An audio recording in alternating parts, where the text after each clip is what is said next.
Bismillahirrahmanirrahim. Assalamualaikum warahmatullahi wabarakatuh. Alhamdulillah wassalatu wassalamu ala rasulillah nabiyina Muhammadin wa ala alihi wa sahbihi wa mawalah, amma ba'du.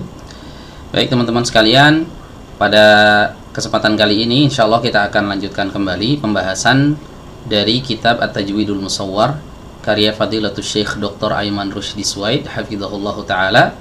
Dan di video kali ini kita akan membahas tentang an-naqlus sauti lil Qur'anil Karim. Ya, penukilan Al-Qur'anul Karim yang berupa suara. Di mana di video sebelumnya kita sudah bahas bahwa penukilan Al-Qur'an itu ada dua macam. Yang pertama, Al-Qur'an dinukil berupa tulisan.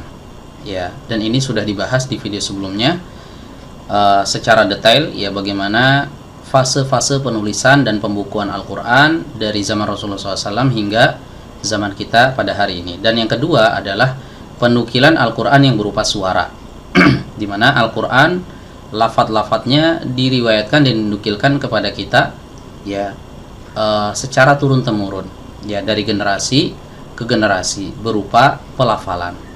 Dan di sini Syekh Ayman Rushdi Suwaid menjelaskan kepada kita ya kronologi bagaimana Al-Qur'anul Karim ya dinukilkan dari zaman Rasulullah SAW hingga zaman kita sekarang dengan cara yang seperti ini, yaitu penukilan yang berupa suara. Baik, beliau jelaskan di sini yang pertama adalah nazala Jibril alaihi salam bil Qur'anil azim ala qalbin Nabi sallallahu alaihi wasallam bi alfazihi wa ma'anihi wa kulli ma yata'allaqu bihi. Ya, yang pertama, Jibril alaihi salam turun membawa Al-Qur'anul Azim ke dalam hati Nabi sallallahu alaihi wasallam dengan lafaz-lafaznya dan juga makna-maknanya dan semua yang berkaitan dengannya.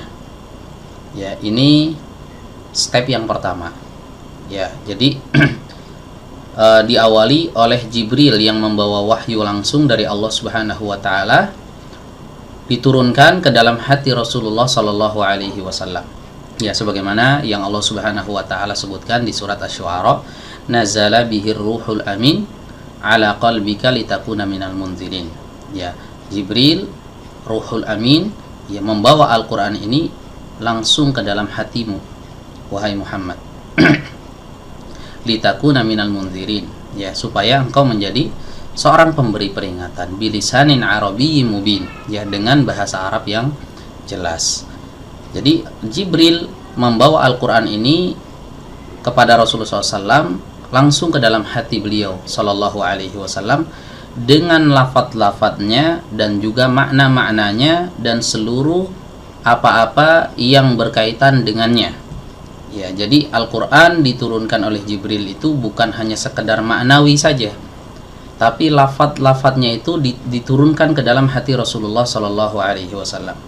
Ya, jadi Rasulullah SAW menyampaikan Al-Qur'an kepada kita bukan secara makna, tapi secara lafaz dan makna. Ya, lafaznya yang dia dapat dari Jibril seperti apa? Ya, lafaz itulah yang disampaikan kepada kita umatnya, ya, sallallahu alaihi wasallam. Ya, jadi lafaz-lafaznya dan makna-maknanya dan semua yang berkaitan dengan Al-Qur'an ini diturunkan langsung ke dalam hati Rasulullah SAW melalui perantara malaikat Jibril alaihi salam. Ini yang pertama. Kemudian step yang berikutnya yang kedua adalah talaqqas sahabatu al-kiramu min fami Rasulillahi sallallahu alaihi wasallam al-Qur'ana wa a'aduhu amamahu hatta aqarrahum alaihi. Ya, yang kedua adalah setelah beliau mendapatkan Al-Qur'an ini dari Jibril, maka ketika itu para sahabat yang mulia mereka bertalaqi langsung dari mulut Rasulullah sallallahu alaihi wasallam. Ya, mentalaki Al-Qur'anul Karim langsung dari mulut Rasulullah sallallahu alaihi wasallam. Wa a'aduhu amamahu, mereka mengulang-ulangnya di depan Rasulullah SAW hatta aqarrahum alaihi, sampai Rasulullah SAW menyetujui mereka. Ya.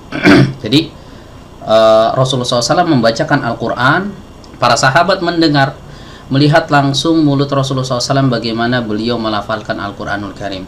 Ya, bertalaki, langsung berjumpa, melihat langsung musyafahah dengan Rasulullah SAW. Setelah mereka melihat Rasulullah SAW membacakan Al-Quranul Karim, mereka ulang-ulang bacaan itu di hadapan Rasulullah SAW.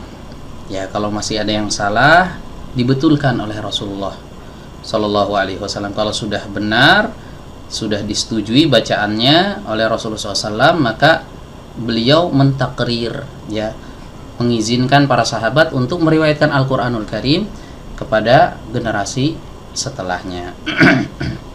Baik, ini step yang kedua, ya. Kemudian yang ketiga adalah naqala ashabu Rasulillahi sallallahu alaihi wasallam al-Qur'ana ila man ba'dahum bit tariqati nafsiha wa hakada hatta wasala ilaina.